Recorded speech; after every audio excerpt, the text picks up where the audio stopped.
Hi friends, I'm Tilak. You're watching Tech May Be Unique, and today we're going to see how to reply to a specific message on the Instagram like a WhatsApp. And if you're new to this channel, make sure to click on subscribe button below. We just quickly move on to the video. So how to reply for a specific message on the Instagram, or how to quickly reply for the Instagram messages.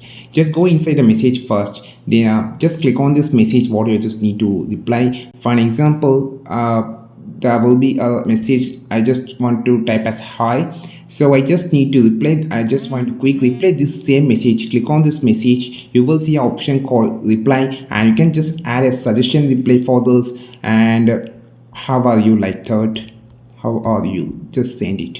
So this is how you just reply for your message also, and also others message. You just need to long press it, and you will see an option called reply, and click on this reply option. You can just reply to the message quickly, as quick as possible. It's simple. This is how you just reply for the message on the Instagram chat DM. And I think this video helped you a lot. Like this video, share this video, subscribe to this channel. We will meet our next video with a super valuable content. This is Tilak signing off from Tech May Be Unique. Have a wonderful day.